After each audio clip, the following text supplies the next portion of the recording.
नमः सिद्धेभ्यः।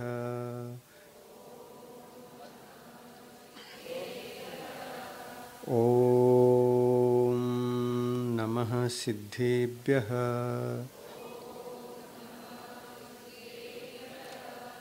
ॐ नमः सिद्धेभ्यः।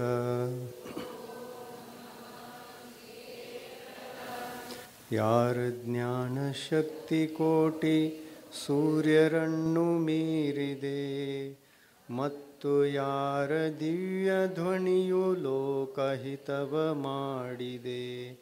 ಮೂರು ಲೋಕದಲ್ಲಿ ಯಾರ ಕೀರ್ತಿ ವ್ಯಾಪ್ತವಾಗಿದೆ. ಅಂಥ ದೇವರಲ್ಲಿ ನನ್ನ ತಲೆಯು ಬಾಗಿದೆ. ಅಂಥ ದೇವರಲ್ಲಿ ನನ್ನ ತಲೆಯು ಬಾಗಿದೆ. ಯಾರ ಜ್ಞಾನ ಪಾಪ ಕರ್ಮ ಗೆದ್ದು ಶುದ್ಧವಾಗಿದೆ. ಅಮಿತವಾದ ಶಕ್ತಿಯಿಂದ ಸಕಲ ತತ್ವ ತಿಳಿದಿದೆ. ಲೋಕದಲ್ಲಿ ವೀತರಾಗ ಪೂಜ್ಯ ಪದವಿ ಹೊಂದಿದೆ. ಅಂಥ ದೇವರಲ್ಲಿ ನನ್ನ ತಲೆಯು ಬಾಗಿದೆ. ಅಂಥ ದೇವರಲ್ಲಿ ನನ್ನ ತಲೆಯು ಬಾಗಿದೆ. पंच परमिष्टि भगवान की जय हो। अहिंसा परमो धर्म की जय हो। आचार्य गुरुवर श्री विद्यासागर मुनि महाराज की जय हो। आज का पर्व का नाम है रक्षाबंधन पर्व। यह पर्व अति प्रसिद्ध पर्व है। यह पर्व राष्ट्रीय पर्व है। रक्षाबंधन पर्व एक राष्ट्रीय पर्व है। राष्ट्र यानी यह राष्ट्र जहाँ पर हम बैठे हैं, इसका आचरण इसी देश में होता है। परदेश में शायद ही इस पर्व को मनाते हों। यद्यपि सारे देश आर्यखंड की कोटि में आते हैं, हम सभी आर्यखंड में बैठे हैं। आर्यखंड तो सदा ही आध्यात्मिक तत्वों की साधना जहाँ पर की जाती है, आध्यात्मिक विषयों की चर्चा जहाँ पर की जाती है, ऐसा खंड का नाम आर्यखंड है। जहाँ पर आर्यत्व के संस्कार होने से हम सभी आर्यखंड के कहलाते हैं। फिर भी आर्यखंड के आदर्श को जो विस्मृत कर गए, इतिहास का ऐसा प्रभाव रहा जिस प्रभाव के कारण से हम आर्यखंड के संस्कारों से और सभ्यता से दूर होते चले गए। जैसे जैसे हम दूर हुए,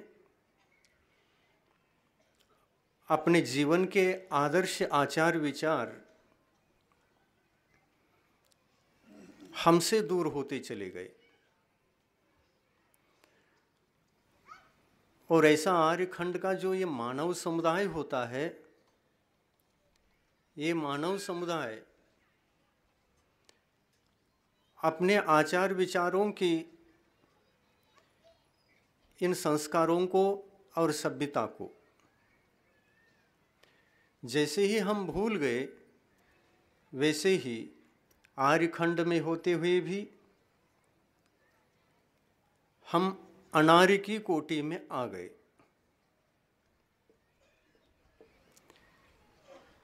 जो आर्यखंड के आदर्श होते हैं वे परम पुनीत होते हैं, मंगलकारी होते हैं, हितकारी होते हैं और जन जन का कल्याणकारी होते हैं। ऐसे जन जन के कल्याणकारी संस्कारों को जैसे जैसे हम भूलेंगे, वैसे वैसे इस आर्यखंड में रहते हुए भी हम आर्यखंड के अनार्य यह नाम पाते जाएंगे। रहेंगे आर्यखंड में, लेकिन आचार विचार हमारे आर्यखंड के प्रतिकूल होने से और अनुकूल न होने से हमारा नामकरण चेंज हो जाता है। हम आर्य थे, आज हम आर्य नहीं हैं। तो एक समय था,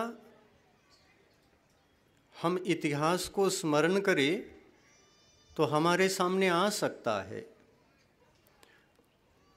आप सभी इतिहास नहीं पढ़ पाए हों, इतिहास के संबंध में आप लोगों ने विचार भले ही नहीं किया हो, लेकिन थोड़े बहुत हमारे पास धार्मिकता होने के कारण जरूर हम इधर उधर के छोटे मोटे ग्रंथों को, जो धर्म से संबंधित है, धर्म से संबंधित साहित्य को अवश्य हम पढ़ते हैं।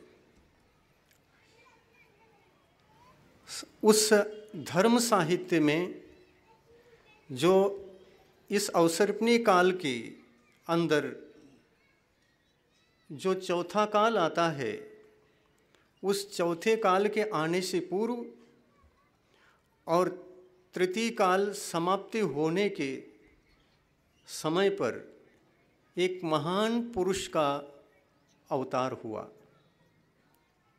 जिनको हम प्रथम तीर्थंकर के नाम से जानते हैं। कौन से तीर्थंकर? आदिनाथ भगवान। आदिनाथ भगवान कुलकर के पुत्र थे। कुलकर तृतीय काल में जन्म लेते हैं, अवसर्पणी काल में।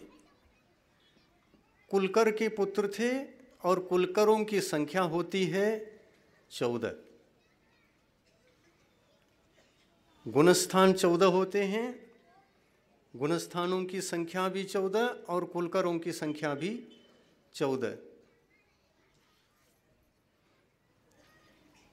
यदि हम 14वें गुणस्थान में जाकर के मरण करेंगे और 14वां गुणस्थान हमको मरण के लिए निमित्त बन जाए, और फिर जन्म के लिए भी, जो मरण के लिए निमित्त बनता है वह जन्म के लिए भी निमित्त बनेगा। यदि चौथे गुणस्थान में मरण हो जाए तो उसी गुणस्थान में हमारा जन्म भी होगा। 14वें गुणस्थान में जन्म हो जाए तो वहाँ रह नहीं सकते। मरण हुआ है इसलिए वहाँ रह नहीं सकते।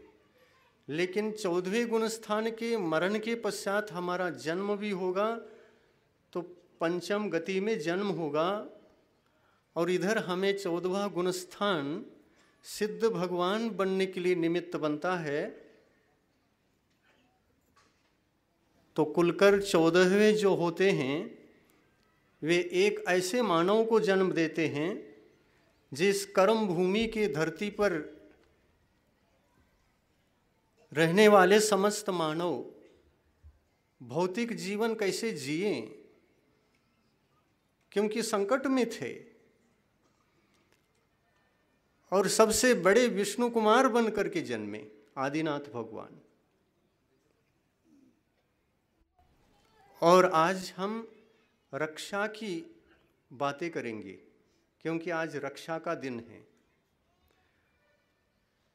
रक्षा का दिन है, हम रक्षा की बातें करेंगे, लेकिन पर की रक्षा से पहले स्व की रक्षा की बातें करेंगे।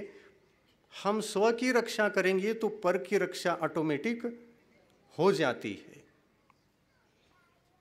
स्व की रक्षा का करने का मतलब ये नहीं है स्व की रक्षा के लिए पर को किसी को हमको सताना पड़ेगा। जो पर को सता करके अपनी रक्षा करता है वह मानवीय धर्म का निर्वाह नहीं कर सकता। मानवीय धर्म का प्रथम कर्तव्य होता है कि हम जिए और सबको जीने के लिए अवकाश प्राप्त कराएं। जीवो और जीने दो। यह संदेश भगवान महावीर का नहीं था, बल्कि जितने भी तीर्थंकर इतिहास में हुए, आदिनाथ भगवान से लेकर 24वें तीर्थंकर महावीर तक, उन सब ने मानवता के लिए यही संदेश दिया था, जीवो और जीने दो। हम जीने की कला सीखें। स्वयं को भी दुख देना पाप है, ये उन महान पुरुषों ने समझाया। स्वयं को सताना भी पाप है, पाप बुद्धि से सताना पाप है, और खुशी खुशी हो करके भी सताना पाप है। खुदकुशी करते हैं ना कई लोग।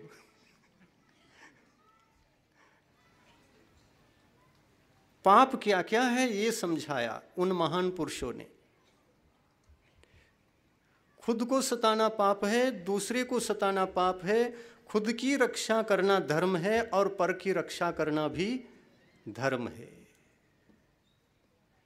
दोनों धर्मों का निर्वाह जो करता है उसके भीतर, उस मानव के भीतर संवेदनशीलता होती है, संवेदनाएं होती हैं, करुणा और दया होती है। उस करुणा और दया के बिना जीवन जीना ये मानव जीवन के लिए कलंक का जीवन कहलाता है। हम परस्पर में मिलजुल करके रहें, परस्पर के लिए सहयोग दें। दूसरे के दुख को देख करके हम दुखी हो जाएं कि वह दुख हमारा ही है। दुखी होना, हर्ष विषाद करना, संक्लेश करना, आर्त और रौद्र ध्यान से पीड़ित हो जाना, अज्ञानवश हम ये सब कुछ करते होते हैं। और इस अज्ञानता के कारण मानव स्वयं को भी भूल जाता है और पर को भी भूल जाता है। स्वयं को कैसे जीना ये भी पता नहीं रहता, और पर के साथ कैसे जीना ये भी पता नहीं रहता। वह काल था तृतीय काल के अंत में धीरे धीरे, क्योंकि उस समय में लाखों वर्षों का, करोड़ों वर्षों का जीवन होता था, आयु होती थी। लंबे जीवन जी करके मानव मरण करता था। और क्रमशः उन महान पुरुषों में जो मानव कल्याणकारी बातें सुना सकते हैं और मानव कल्याणकारी संस्कार डाल सकते हैं, सभ्यता को जगा सकते हैं, ऐसे महान पुरुष 14 हो गए। 24 तीर्थंकरों से पहले 14 कुलकर हो गए, और उनमें से अंतिम कुलकर थे नाभिराज। कुलकरों का दूसरा नाम है मनु।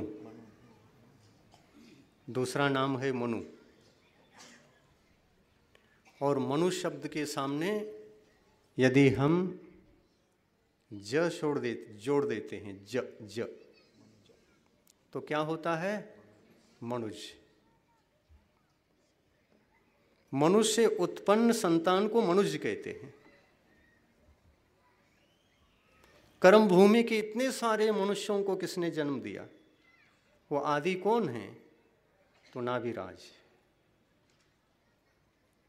उन्होंने एक ही संतान को जन्म दिया और वह संतान ऐसी संतान थी जो संतान उत्पन्न होने के पश्चात सारी इस आर्यखंड में उत्पन्न होने वाले मनुष्यों को जीवन जीने की कला सिखाई, षट कर्मों का उपदेश दिया। आप भौतिक रूप से कैसे जीवन जी सकते हैं, कैसे सुखी रह सकते हैं, अपनी समस्याओं को हल कैसे करके आप जी सकते हैं। असी मसी कृषि, वाणिज्य, शिल्प, व्यवहार इत्यादि षट कर्म को सिखा करके मानव कल्याणकारी बातों को उस मनुज ने सिखाया जो प्रथम मनुज थे। उस काल के उन महान पुरुषों को मनु कहा, लेकिन मनु के संतान को मनुज कहा। और आदिनाथ भगवान मनुज थे, मनु नहीं थे। 14 कुलकर महापुरुष थे, लेकिन 14 कुलकरों में से अंतिम कुलकर से जन्मे ये आदिनाथ मनुज थे और ये शलाका पुरुष थे। वो महापुरुष थे और ये शलाका पुरुष जन्मे। और महापुरुषों से कहीं ज़्यादा उपकार इस धरती पर रहने वाले मानव को कर्म भूमि में यदि ज़्यादा से ज़्यादा किसी से होता है तो शलाका पुरुषों से होता है। शलाका पुरुष केवल भौतिक सुखों का उपदेश नहीं देते, भौतिक जीवन को सुखमय किस प्रकार से बनाना चाहिए ये विषय ही नहीं बताते, बल्कि आध्यात्मिक जीवन भी एक जीवन होता है, धार्मिक जीवन भी एक जीवन होता है जो आत्म कल्याणकारी होता है और संसार से पीड़ित प्राणी को चतुर्गति में दुखी होकर दर दर भटकने वाले भव्यात्माओं को मोक्ष मार्ग का उपदेश देते हैं। यह उपदेश अत्यंत सर्वश्रेष्ठ होता है, जो स्थायी काल के लिए, चिरकाल के लिए, अनंत काल के लिए जीव सुखी रहे और एक क्षण के लिए कभी दुखी न हो, ऐसा मार्ग प्रस्तुत करते हैं, दिखा देते हैं, उपदेश करते हैं। और इस प्रकार से मानव कल्याणकारी तत्वों को, जो भौतिक भी होते हैं और धार्मिक भी होते हैं, मानव कल्याणकारी इन तत्वों को सर्वप्रथम अगर किसी ने कहा तो प्रथम शलाका पुरुष थे, जो इसी भारत भूमि पर अयोध्या में जन्मे थे। आदिनाथ भगवान मनुज थे, मनु के कुल में उत्पन्न हुए थे। और जब संतान को जन्म देते हैं तो 2-2, 3-3 नहीं, तीर्थंकरों के माता पिता एक ही संतान को जन्म देते, उनके लिए कोई दूसरा भाई नहीं होता, कोई दूसरी बहन नहीं होती।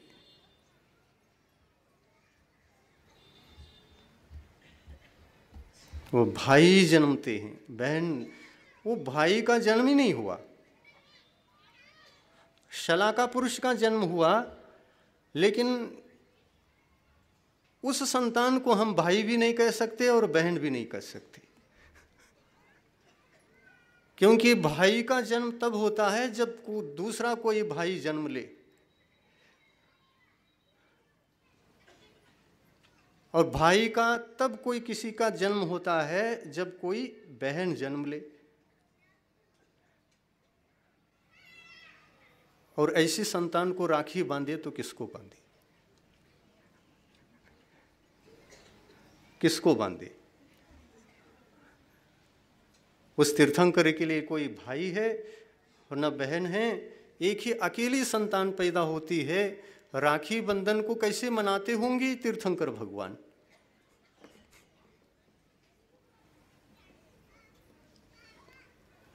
ये रक्षाबंधन पर्व रक्षाबंधन का पर्व है। रक्षा के लिए बंधन को स्वीकार करना, ये रक्षाबंधन पर्व है। परंतु वे तीर्थंकर भगवान अकेले इकलौते संतान होकर के भी वे किसी भाई को या बहन को रक्षा करेंगे ऐसा नहीं कहते। वो कहते हैं हम सबके हैं, हम विश्व मात्र के हैं, विश्व कल्याणकारी संदेश हम देंगे। इस धरती पर जितने भी माता बहनें हैं वो सभी माता बहनें अपनी माता बहनें हैं। महावीर भगवान को वैराग्य हुआ। वैराग्य होने से पहले माता पिता सोचे कि इनका विवाह कर देना चाहिए क्योंकि बड़े हो गए हैं। महावीर के सामने माता पिताओं ने बात रखी, बेटा तो बड़ा हो गया। आदिनाथ ने विवाह किया था, अजितनाथ ने विवाह किया था, सब ने विवाह किया था। बेटा तुझे भी विवाह करके ही बाद में दीक्षा लेना है, बाद में वैराग्य प्राप्त करना है और बाद में ही सब कुछ ये कार्य होते हैं। जैसे आप अपनी संतान को घर में समझाते हैं, बेटा अभी नहीं, सल्लेखना के काल में प्रतिमा धारण करना, सल्लेखना के काल में सम्यक दर्शन प्राप्त करना, सल्लेखना समीप आ जाए तो उस दिन मंदिर जाना, दर्शन करना। अभी धर्म करने का उम्र थोड़ी है ये। हम कहीं महावीर भगवान के माता पिताओं से आगे के हैं।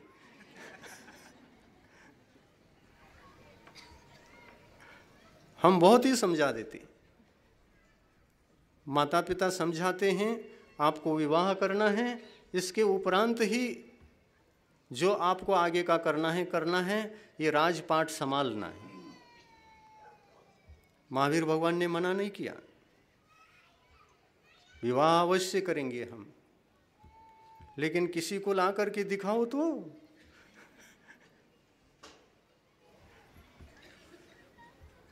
माता पिताओं ने सोचा कि महावीर शायद विवाह करेगा।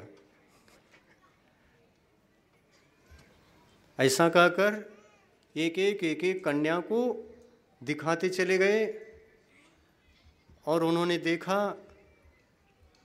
देखने के पश्चात कहा, आप किसको ला रहे हैं?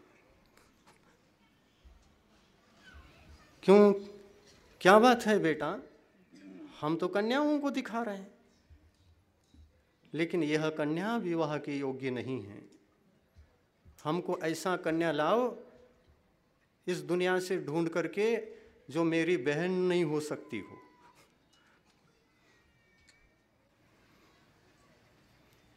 और जिसको वो दिखाते चले गए,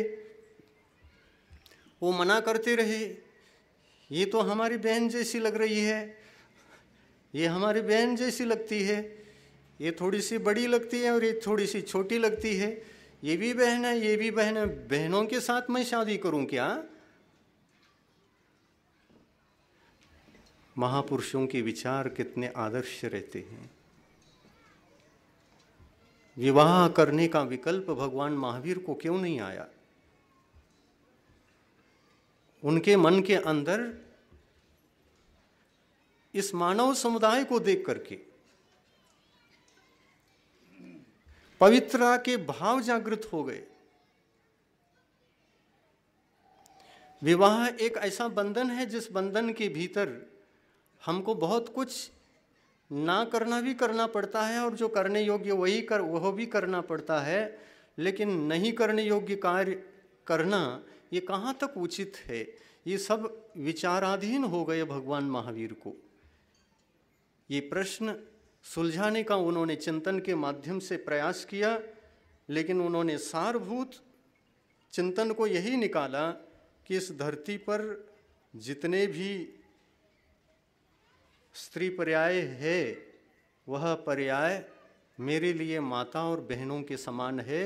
यह 28 के साल की उम्र में ही विचार प्रारंभ हो गया और उन्होंने नकार दिया विवाह के लिए। हम किसी के साथ विवाह नहीं कर सकते क्योंकि विवाह करने योग्य यहाँ पर कोई भी नहीं है, अब दिखाना बंद कर दो, हम जा रहे हैं। वैराग्य हो गया, जाति स्मरण हो गया। जाति स्मरण के माध्यम से भगवान महावीर को विरक्ति प्राप्त हो गई, ऐसा कहते हैं। उन्होंने सबको राखी बांध दिया, दुनिया में रहने वाले सबको राखी बांधा और घर छोड़ करके वैरागी बन गए। और परम अहिंसक तत्वों का उपदेश करने के लिए, उपदेश करने से पूर्व उन्होंने त्याग और तपस्या का मार्ग अंगीकार किया। त्याग और तपस्या के बल पर उन्होंने अपने कर्मों को नाश किया, अपने आत्मिक दोषों को दूर किया, घाती कर्मों को नष्ट करके। जब वो केवल ज्ञान को प्राप्त करते हैं, केवल ज्ञान की उत्पत्ति के पश्चात फिर भी मौन रहे, 2 महीने 6 दिन 66 दिन तक, 2 महीने 6 दिन 66 दिन तक मौन रहे, दिव्य ध्वनि नहीं खिल रही थी। इसका भी रहस्य पता नहीं चल रहा था। घर में रहते हुए शादी करेगा क्या नहीं करेगा, इसका रहस्य पता नहीं चला। और केवल ज्ञान के पश्चात ये बोलेंगे या नहीं बोलेंगे, तीर्थंकर तो हो गए, दुर्लभतम तीर्थंकर हमारे लिए 24वें मिल गया, और इनका उपदेश नहीं होगा तो क्या होगा। दुनिया के सामने बहुत बड़ी समस्या खड़ी थी। 66 दिन तक विचारशील हो गए थे, किंतु इंद्र ने अपने अवधि ज्ञान के माध्यम से जब पता लगा कि इसका कारण क्या है, तब उनको समझ में आया कि अरे ये तो बहुत बड़ा कारण है, और इस कारण की ओर कोई हम ध्यान ही नहीं दे रहे थे। दिव्य ध्वनि आज खिलेगी, कल खिलेगी, आज गिरेगी, कल गिरेगी, ऐसा हम सोच रहे थे, लेकिन इसमें बहुत बड़ा कारण छिपा हुआ है।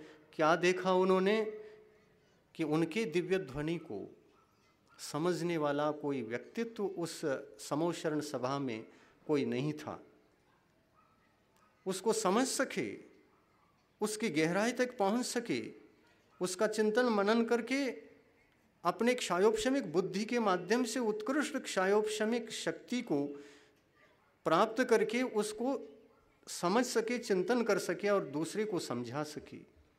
ऐसा कोई व्यक्तित्व नहीं था। तीर्थंकर भगवान जब उपदेश देते हैं तो विश्व कल्याणकारी तत्वों का ज्ञान जीवों को मिलता है। वहाँ पर सभी संप्रदाय के लोग शामिल होते हैं। ऐसी दिव्य ध्वनि होती है, अपूर्व दिव्य ध्वनि होती है, उसमें सबका कल्याण छिपा हुआ होता है, और इसलिए वे सबके रक्षक होते हैं। विष्णु कुमार मुनि ने आज के दिन बहुत बड़े संघ की रक्षा की थी।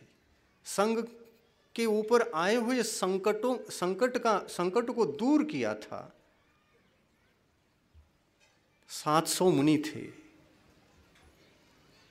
और चारों ओर कूड़ा कचरा ढेर लगा करके गोल आकार से उनको बीच में बिठाकर बैठे थे। वो बीच में बिठाया नहीं था, पहले से बैठे थे, ध्यानस्थ थे। उपसर्ग आने की संभावना ज्ञात होने पर वे ध्यानस्थ हो गए थे, और चारों ओर कूड़ा कचरा जो ज्वलनशील द्रव्य होता है और गंदे गंदे द्रव्य होते हैं, उपसर्ग करने के हेतु से चारों ओर रख करके आग लगा दी थी।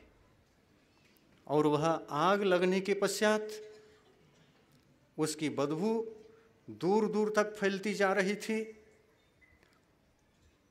और इस संकट को, क्योंकि रात में कार्य हुआ था, दिन में नहीं हुआ, रात में किसी को पता न चले, इस प्रकार उपसर्ग करने के लिए सोचा था।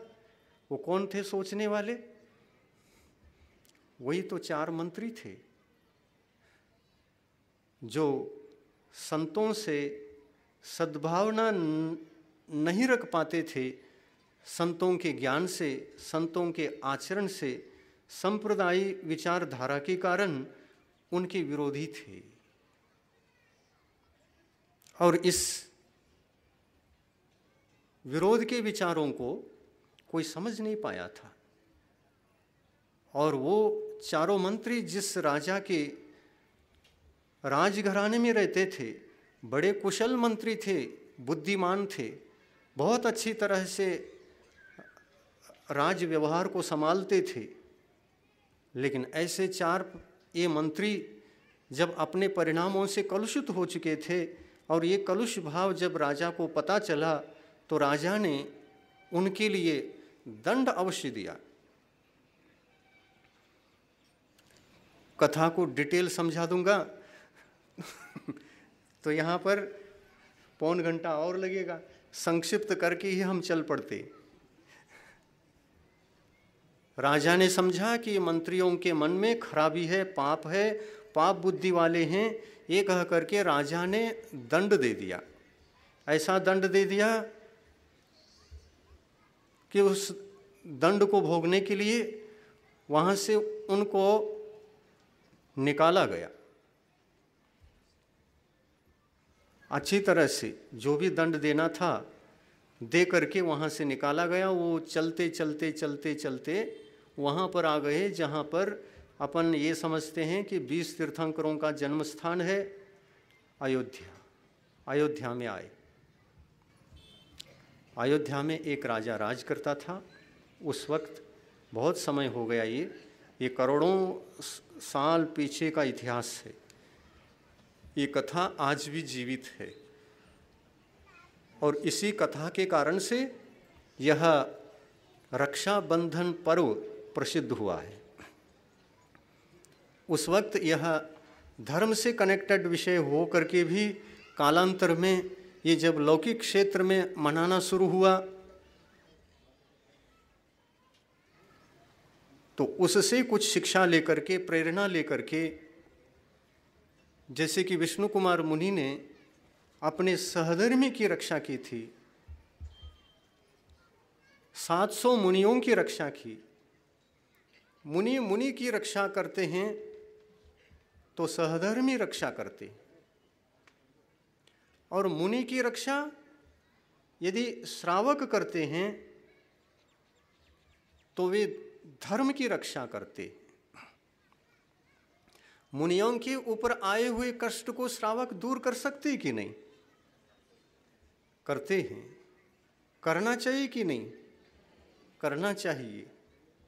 क्या केवल मुनि ही करना चाहिए? मुनि का नहीं,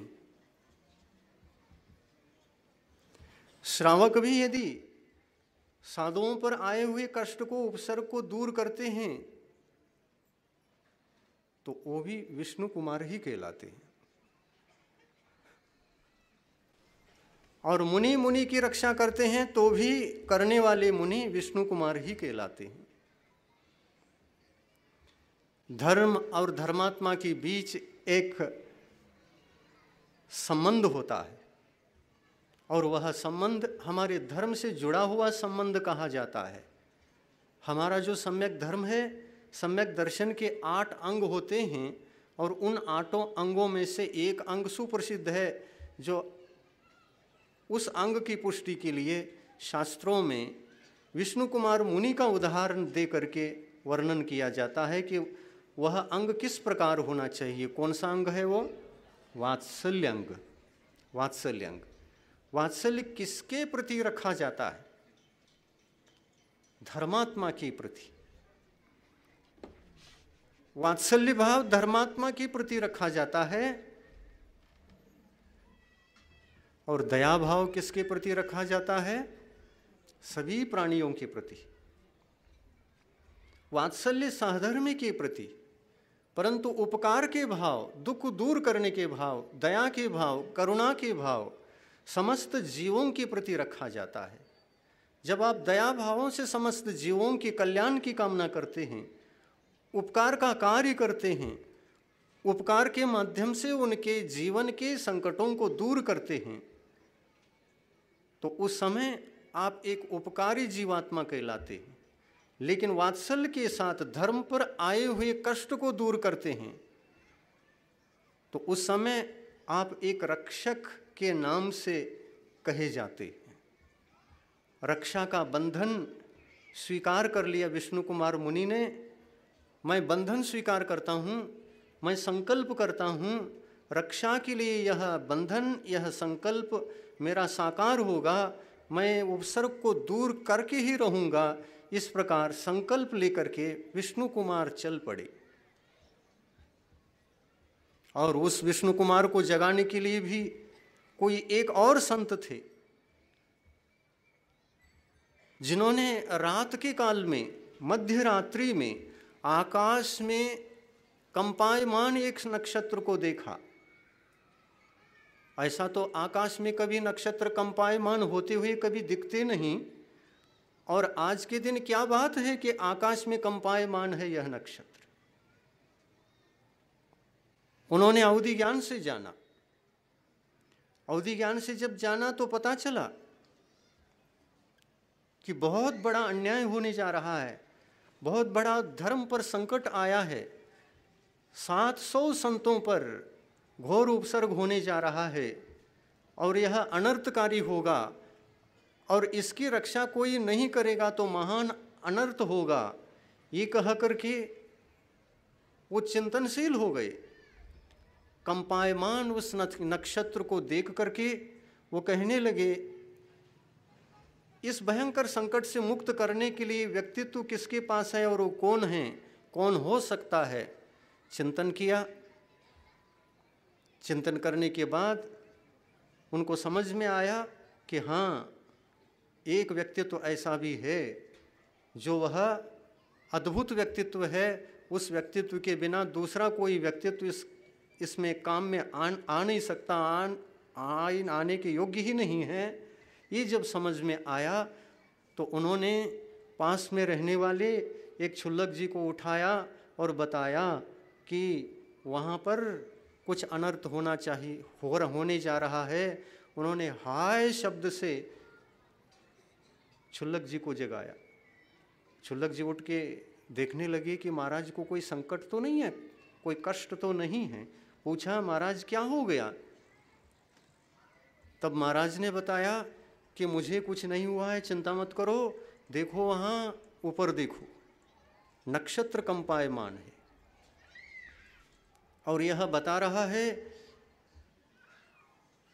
कि इस धरती पर अकंपन आचार्य आदि जो 700 मुनि हैं, उन मुनियों पर घोर संकट आया हुआ है और इस संकट को दूर करने की क्षमता न मेरे पास है न तुम्हारे पास है, किंतु हम दोनों निमित्त बन सकते हैं और वहाँ तक जा कर के आप काम करके आओगे तो ये कार्य हो सकता है। कह करके मध्य रात्रि में ही उस क्षुल्लक को समझाया।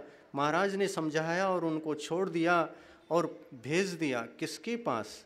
एक धरणीधर पर्वत पर, कोई पर्वत उस काल में था किसी क्षेत्र में, धरणीधर पर्वत पर एक विष्णु कुमार मुनि महाराज तपस्या में लीन है और उनकी तपस्या के प्रभाव से एक रिद्धि प्रकट हो चुकी है। वो कौन सी रिद्धि? विक्रिया रिद्धि। कैसी रिद्धि? विक्रिया रिद्धि। ये विक्रिया रिद्धि क्या होती है? ये विक्रिया रिद्धि के माध्यम से अपने शरीर को बड़ा भी बना सकते हैं, छोटा भी बना सकते हैं, लंबा भी बना सकते हैं हाथ आदि को, और समेट भी सकते हैं। इस प्रकार की रिद्धि प्रकट हो गई थी और इस रिद्धि के निमित्त से 700 मुनि महाराज पर आए हुए संकट को ये दूर कर सकते हैं और वहाँ पर जा कर के उनको जगाना है और बताना है, वो चले जाएंगे। वहाँ पर जा कर के उस क्षुल्लक जी ने मुनि महाराज को बताया। मुनि महाराज तपस्या में खड़े थे, ध्यान में लीन थे और जा कर के मध्य रात्रि में वो क्षुल्लक जी विष्णु कुमार मुनि के चरणों में झुक करके नमोस्तु महाराज, नमोस्तु महाराज, नमोस्तु महाराज। ध्यान नहीं दिया, ध्यान में लीन थे। फिर से कहा नमोस्तु महाराज, नमोस्तु महाराज, नमोस्तु महाराज। कुछ भी संकेत नहीं आया। फिर से कहा नमोस्तु महाराज, नमोस्तु महाराज, नमोस्तु महाराज। हम आपसे कुछ काम है, आवश्यक काम है, इसलिए आए हैं, आप जग जाइए, ध्यान से बाहर आइए। जब बार बार निवेदन हुआ तो मुनि महाराज का ध्यान टूटा और मुनि महाराज ने पूछा उनसे, कौन हो, क्यों आए हो, रात में क्यों यहाँ, क्या काम है मेरे से, बार बार जगा रहे हो, जीवन में पहली बार ही ऐसा कोई जगा रहा हो, रात को जगा रहा हो, ऐसा मैं देख रहा हूँ, क्या चाहते हो मेरे से, क्यों आए यहाँ, कौन हो तुम? नहीं महाराज, हम क्षुल्लक जी हैं, हमको फलाने महाराज ने भेजा है, जिनको अवधि ज्ञान है, उस अवधि ज्ञान के माध्यम से कुछ उन्होंने ऐसा जो होना नहीं चाहिए वो हो रहा है, ऐसे भयंकर घटना घटने वाली है, उसको उन्होंने देखा और मुझे महाराज ने जगाया और यहाँ तक आप तक भेजा है और इस काम से भेजा है कि आपके माध्यम से बहुत बड़ा काम होने वाला है और होना आवश्यक है, इसलिए भेजा है। पूछा कि मेरे से इतना बड़ा काम क्या है, किस महाराज ने आपको बताया? तो उन्होंने कहा मेरे गुरु ने बताया। तो गुरु का नाम बता दिया और पूछा क्या बताया तुम्हारे गुरु ने? तो मेरे गुरु ने ये बताया कि आपके पास विक्रिया रिद्धि प्रकट हो गई है और उस विक्रिया रिद्धि के माध्यम से 700 मुनियों पर जो कष्ट आया हुआ है, अकंपन आचार्य के 500 शिष्य थे, कितने? 700 शिष्य थे, 700 शिष्य थे, ये शिष्य संकट में पड़े हुए हैं, घोर उपसर्ग हो रहा है, मनुष्यकृत उपसर्ग इनके ऊपर आया हुआ है और इस उपसर्ग को टालने की क्षमता तो आपके पास ही है, महाराज ने बताया है और संदेश देने के लिए मैं आया हूँ। ये सुनकर के महाराज को तो ऐसा लगा कि मेरे पास तो कोई अभी तक मुझे ही मालूम नहीं है कि मेरे पास कितनी रिद्धियाँ हैं, कौन सी सिद्धि है, क्या है, मेरे पास तो ऐसा कुछ भी नहीं है, महाराज ने कैसे बता दिया? कई महाराजों को अपनी शक्तियों का ज्ञान नहीं रहता क्योंकि ये शक्तियाँ कभी काम में नहीं आती और त्याग तपस्या के माध्यम से जो शक्तियाँ प्रकट होती हैं वो सुसुप्त आत्मा के भीतर होती हैं। कोई दूसरा बता देता है तब पता चलता है, प्रयोग करे तो पता चलता है, नहीं तो नहीं पता चलता। जब वो क्षुल्लक जी उस महाराज के लिए कहा कि आपके पास विक्रिया रिद्धि है और आप अपने शरीर को बड़ा भी बना सकते, छोटा भी बना सकते, ऐसी रिद्धि प्रकट हो गई है और इसी रिद्धि शक्ति के बल पर आप 700 मुनियों को बचा सकते हैं और आपके लिए ये संदेश मैं दे रहा हूँ जो मेरे गुरु का ही संदेश है। ऐसा कहने पर उन्होंने सोचा कि मुझे तो विश्वास नहीं हो रहा है। तो इस बात को जब इनके गुरु बता सकते हैं, अवधि ज्ञानी हैं, तो मेरे पास कोई न कोई ऐसी विशेषता है, मुझे तो प्रयोग करके देखना पड़ेगा। खड़े खड़े ध्यान में थे, खड़े खड़े ही उन्होंने प्रयोग करके देखा कि मेरे पास वो रिद्धि है भी या नहीं है। यदि है तो बहुत अच्छा, नहीं है तो मैं क्या करूँगा, और मेरे लिए ये भेजने आए हैं। हाथ यूं कर दिया लंबा और वह हाथ इतना लंबा हो गया, 1 सेकंड में सुमेरु पर्वत तक जा करके स्पर्श करके लौट करके आया। तो उनको भरोसा हो गया कि मेरे पास तो वास्तव में रिद्धि है और इसके गुरु ने बताया है तो ये बिल्कुल ठीक है और मुझे जाना आवश्यक है। तुरंत वहाँ से निकले और 700 मुनि महाराज के ऊपर जो संकट आया था, चारों ओर से अग्नि जल रही थी, उस समय उन्होंने सोचा कि किसका काम है, क्या है, सब जानकारी ली।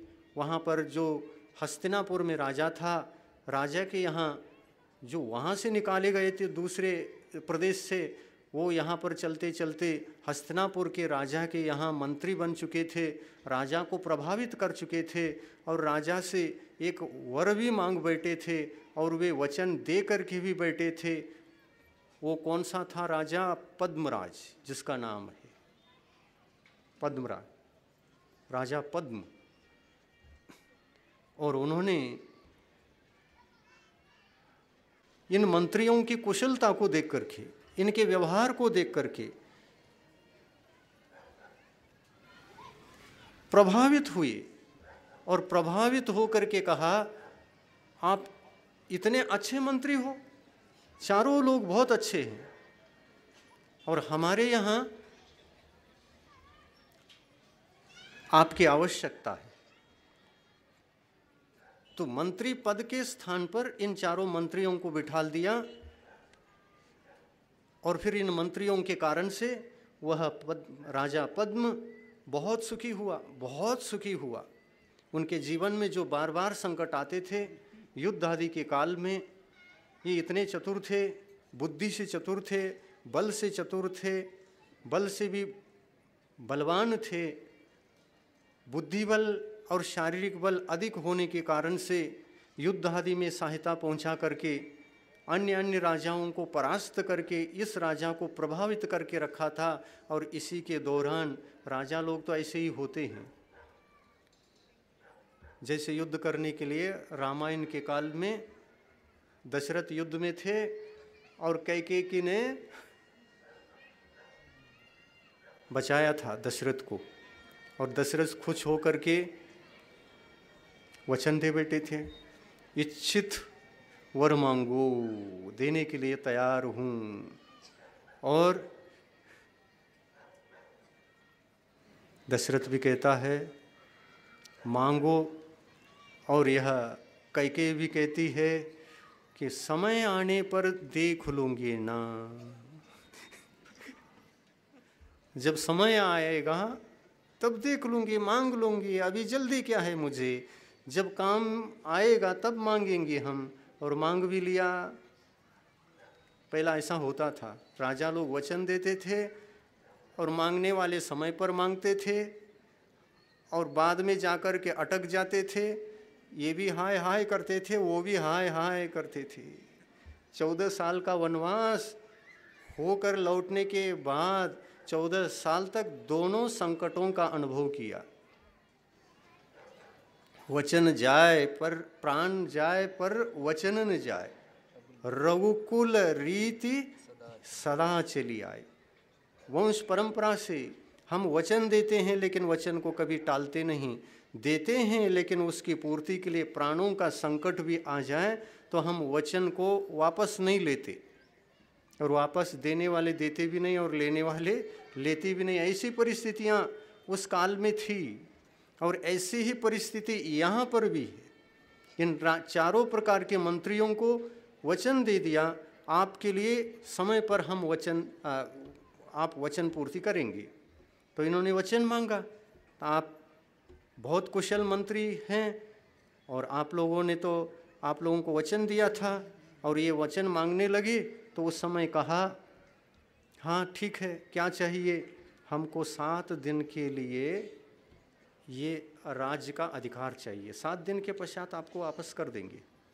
7 दिन के लिए केवल यह राज्य का अधिकार चाहिए, हम इसके राजा रहेंगे, हमारे अधिकार में सभी चलेंगे। ये कथा वात्सल्य अंग के भीतर समझाया गया है। ये बहुत अच्छी कथा है। वचन मांगा, 7 दिन के लिए राज दिया गया, और आप अंदर हो जाएंगे, 7 दिन के लिए बाहर नहीं आओगे, और कोई भी आपसे मिलेंगे नहीं। बाहर से संपर्क टूट जाएगा, आप अकेले में रहेंगे, मोबाइल भी नहीं रखेंगे। वो संपर्क सूत्र है ना महाराज। उस समय मोबाइल भी होता था क्या? आजकल हम अकेले में हो जाए तो अकेले नहीं रहते, मोबाइल हमारे साथ ही रहता है। मोबाइल है तो पूरी दुनिया अपने पास होती है। उसमें सब कुछ है, नेट भी है, नेट भी है, नंबर भी हैं, व्हाट्सएप भी है, सभी वाट उसके माध्यम से साफ हैं, चल सकते हैं।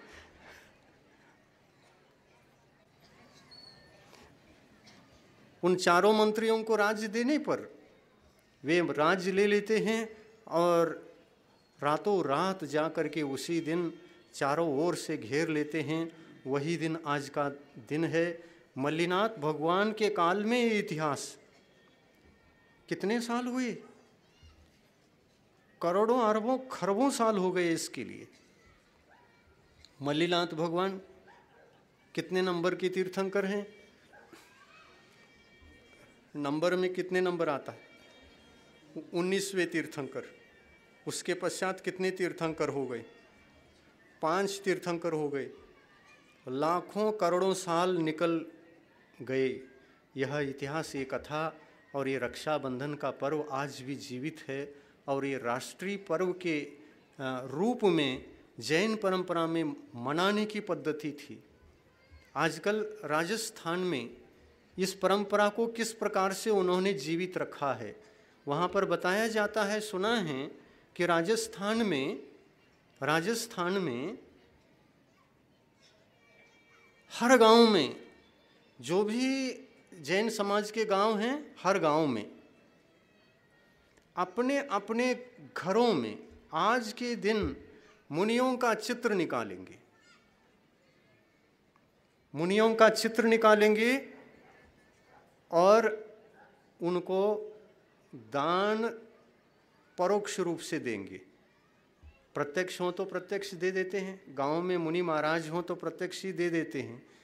लेकिन आज के दिन मुनियों का दीवार पर चित्र बना करके आहार दान की अनुमोदना करते हैं। यूपी में भी है, लेकिन इधर नहीं है। इधर नहीं है, लेकिन इधर अभी अभी शुरू हुआ है और आज तो बहुत ही शुरू हो गया है। आज रक्षाबंधन का पर्व है और गांव भर में चौके हैं, महाराज आपको तो आना है। तो दीवार पर चित्र एक के घर में भी नहीं है।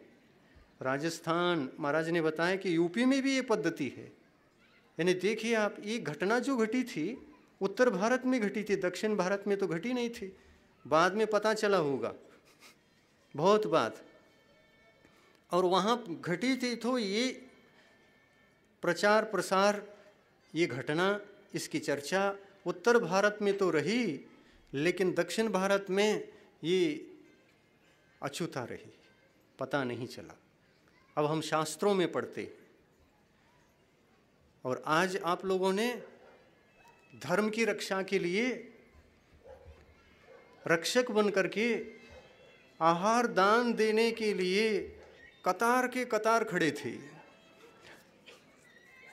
चारों तरफ, मंदिर के चारों तरफ खड़े थे। क्यों खड़े थे? मुनियों की धर्म की रक्षा के लिए खड़े थे। मुनियों का धर्म सुरक्षित रहता है आहार के निमित्त से। उनकी त्याग तपस्या संयम आदि का पालन चलता है। शरीर माध्यम है उसका, और शरीर का माध्यम है अन्न, और अन्न का स्वामी है गृहस्थ, श्रावक। इस अन्न को मुनियों के लिए देने का मतलब होता है मुनियों के धर्म की रक्षा। दाता धर्म का रक्षक है। विष्णु कुमार ने एक दिन के लिए एक मुनि संघ की रक्षा की थी, लेकिन दाताओं का यह कर्तव्य बनता है और उनका वह धर्म है। एक दिन नहीं, प्रतिदिन मुनियों की रक्षा करते हैं। तो आप बोलिए विष्णु कुमार मुनि बड़े हैं कि दाता बड़े हैं? हर दिन दान दे करके मुनि धर्म की रक्षा कर रहे हैं, और विष्णु कुमार ने उपसर्ग टाल करके उनके धर्म की रक्षा की थी, उनके संयम की रक्षा की थी, उनके संयम में जीवन की रक्षा की थी।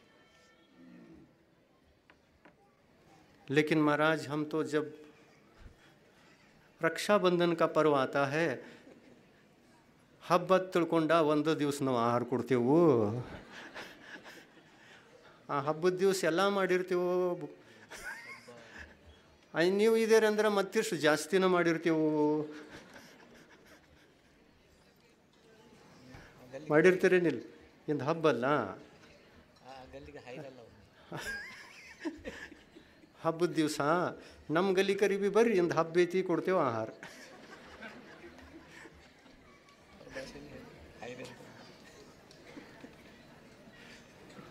ಹಬ್ಬದ ದಿವ್ಸ ಒಂದು ದಿವ್ಸ ಆಹಾರ ಕೊಡೋದಾ, ಇನ್ನು ಮುಂದಿನ ವರ್ಷ ನೋಡಿ ಮಾರಾದ್ರೆ ರಕ್ಷಾಬಂಧನ ದಿವಸ ಇಲ್ಲೇ ಬರ್ರಿ, ಇಲ್ಲೇ ಚಾತುರ್ಮಾಸ ಮಾಡಿರಿ. ಆ ದಿವಸ ಎಲ್ಲ ಊರೆಲ್ಲ ನಿಲ್ತೇವೆ ನಾವು. मुनियों को आहार दान, ये क्या पर्व के दिन एक ही दिन किया जाता है?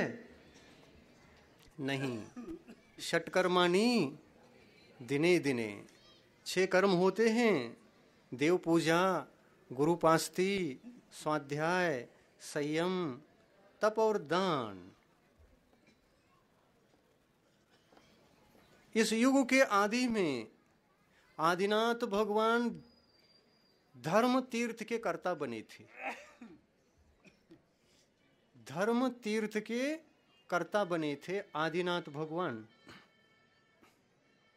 किंतु उसी युग में आदिनाथ भगवान के रत्नत्रय धर्म को सुरक्षित रखने के लिए, उसकी रक्षा के लिए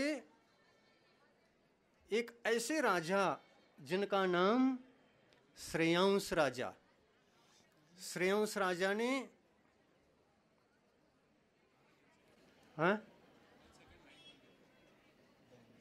दान तीर्थ को प्रवर्तित किया था. उस समय में उन्होंने दान तीर्थ को चलाया. 6 महीने तक अंतराय कर्म के उदय से वे आदि तीर्थंकर वृषभ मुनि, आदि मुनि, आदि दिगंबर महापुरुष, शलाका पुरुष, अंतराय कर्म के उदय की वजह से 6 महीने तक आहार नहीं मिला था, आहार हो नहीं पा रहा था, विधि पता नहीं थी, नवदा भक्तियां मालूम नहीं थी लोगों को, विघ्न आ रहा था. और उनको अपने पुण्य कर्म के उदय से, क्या घड़ी कहाँ रखा है, सभी उठ रहे हैं, अच्छा वहाँ है क्या? लोग तो समय पर उठते हैं.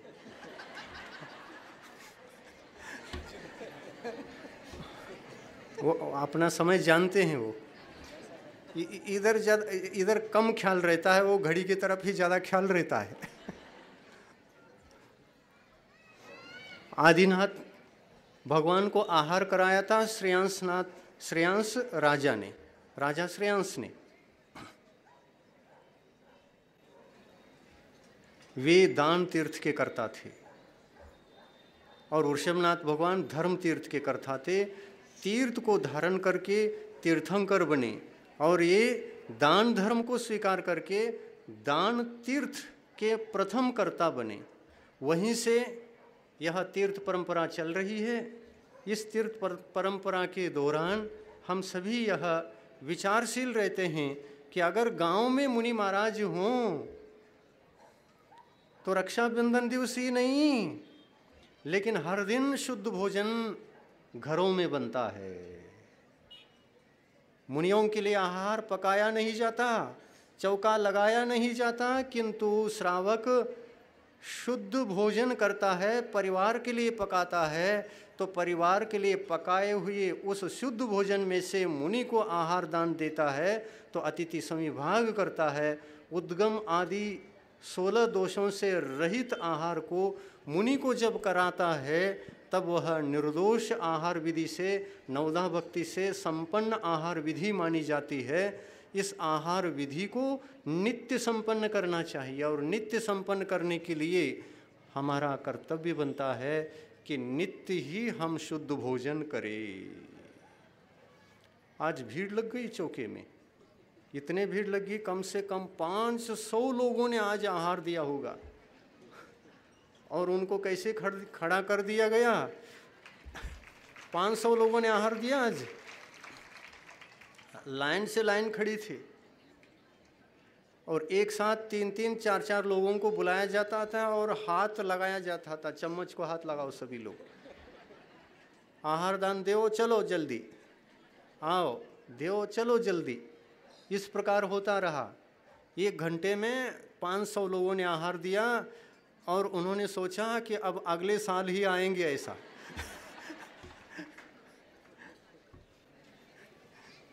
ऐसा आहार दिया जाता है। आप रक्षाबंधन के दिन आकर के हमारी रक्षा की और साल भर कौन रक्षा करेगा फिर हमारा? एक ही दिन रक्षा कर लिए। तो विष्णु कुमार के ये लक्षण नहीं होते। आप लोगों का ये सौभाग्य होता है। विष्णु कुमार को तो अपने जीवन में एक आध बार धर्म की रक्षा के लिए ऐसा सौभाग्य मिला, वात्सल्य अंग में प्रसिद्ध हो गए। ऐसे विष्णु कुमार मुनि महाराज अपने सहधर्मियों की रक्षा 700 संघ की रक्षा उन्होंने की थी और उनका नाम तो हो गया। लेकिन उसी दिन जब उपसर्ग दूर हुआ था तब आहार के लिए मुनि महाराज जब निकले थे, उनका आहार हुआ था, तो आहार लेते समय उनके गला सब भर के आया था। सभी मुनि महाराज गला खराब हो गया, धुआं उठ गया था, धुआं चला गया था। तो उस समय विवेकी श्रावकों ने क्या किया था? उन्होंने देसी गाय, जर्सी गाय नहीं थी उस समय, देसी गाय में पके खीर, चावल का खीर से आहार कराया था। ऐसे शास्त्रों में पढ़ने को मिलता है। और आप लोगों ने आज आहार कराया तो इन्हीं इतिहास को याद करने के लिए कराया, लेकिन एक ही दिन कराया तो आप उस जमाने के श्रावक नहीं, ये पंचम काल के श्रावक हो गए। षटकर्माणि दिने दिने, हमको नित्य ही अतिथि समविभाग करना चाहिए। नित्य अतिथि समविभाग करने के लिए हम कैसे करें, क्या करें? महाराज हम तो 10 दिन तक खड़े रहते हैं, आप आते नहीं, और हमको जरा विकल्प भी होता है, नाराज भी हो जाते हैं, और 10 दिन के भीतर तो आपको तो आना चाहिए। मान के चलो आपने 10 दिन चौका लगा दिया, महाराज के लिए लगा दिया, और महाराज के लिए 10 दिन जब लगाना है तो अलग आप तो सब वस्तु तैयार करेंगे महाराज के लिए। महाराज के उद्देश्य से पूरा भोजन तैयार रहेगा, और वह भोजन महाराज के उद्देश्य से बना तो 10 दिन के भीतर आप उसको खिलाते हैं तो निर्दोष भोजन नहीं है, उद्गम दोषों से सहित आहार है। उस आहार को दिया ही नहीं जाता। किस आहार को दिया जाता है? जो खुद के लिए बना है, उनके निमित्त से कुछ नहीं बना है, शुद्ध विधि से बना है और विवेक से बनाया है। हाँ, ये बात अलग है, आप लोग आलू प्याज भी खाते होंगे, इसलिए रोज़ खड़े नहीं हो पाते, सब मिक्स करके रखते होंगे। आप मिर्च मसाला सब कुछ डाल करके तैयार करते होंगे, ये सब होता होगा। लेकिन जब दिगंबर मुनियों का चातुर्मास यहाँ चल रहा है तो आपको तो सोचना चाहिए, हमको अपनी शुद्ध मर्यादा से रहना चाहिए जब तक चातुर्मास चल रहा है, और अपने निमित्त से भोजन पकना चाहिए और नित्य हमको देना चाहिए। ये कर्तव्य समझ में आना चाहिए, ये कर्तव्य समझ में आना चाहिए, ये कर्तव्य समझ में आना चाहिए। आएगा ना? आएगा। अपने लिए भोजन बनाओ और फिर कहीं भी ले जाओ मुनि महाराज को। यहाँ पर क्या पद्धति है, एक गल्ले में सभी मोहल्ले के वहाँ के लोग इकट्ठे हो जाएंगे और सभी आकर के एक ही जगह खाना पकाएंगे और लाइन लगेगी देने के लिए। ऐसा नहीं, घर घर में पड़गाना चाहिए, घर घर में पड़गाना चाहिए। एक गली में मुनि महाराज चले गए और वहाँ पर 5, 6, 7 ही घर है, मान लो सभी लोग शुद्ध भोजन कर रहे हों और किसी घर में पहुँच जाएं तो आहार की कमी नहीं होगी। स्वयं 5 लोगों के लिए जो आहार बना हुआ है वह अगर शुद्ध होता है, त्यागियों के लिए देने योग्य होता है, आप सुबह उठें, शुद्ध पानी का उपयोग करें, जीवानी छोड़ करके पानी को उपयोग करके शुद्ध भोजन पकाएंगे, आहार पदार्थों की मर्यादा को रख करके भोजन बनेगा, तो मुनि महाराजों को आहार दान आप दे सकते हैं। अपने भोजन को देना ये अतिथि समविभाग है। समविभाग शब्द का अर्थ होता है अपने भोजन में से कुछ हिस्सा अतिथि के लिए निकालना, अतिथि के लिए बनाना ये नहीं है। अतिथि के लिए बनाने पर 16 प्रकार के उद्गम दोष उत्पन्न होते हैं। बहुत अच्छी तरह से मूलाचार में सुनाया था। पूरा हो गया है समय। 6 बज गया, 6:05 हो गया। आज इस पावन पर्व पर आप लोगों को संकल्प लेना चाहिए कि हम अपने धर्म की भी रक्षा करेंगे और अपने कर्तव्यों को भी निभाएंगे, मुनि धर्म को भी निभाएंगे, रक्षा करेंगे और अपनी धर्म की भी रक्षा करेंगे। शुद्ध भोजन करना अपनी धर्म की रक्षा है और शुद्ध भोजन यदि घर में होता है उसको देने का अधिकारी आप होते हैं। ऐसा नहीं समझना कि मुनियों के लिए पकाने पर ही दिया जाता है। आपके लिए जो पकाया हुआ भोजन होता है उसमें से अतिथि संविभाग होता है। ये चतुर्थकालीन चर्या होती है श्रावक की, ऐसी चर्या होना चाहिए। ये मुनि धर्म है, मुनि चर्या है। यह मुनि चर्या निर्दोष चर्या रहेगी। ज़्यादा समय न रख करके समाप्त करेंगे। अहिंसा परमो। जय हो। जल परम पूज्य नियम सागर मुनि महाराज की।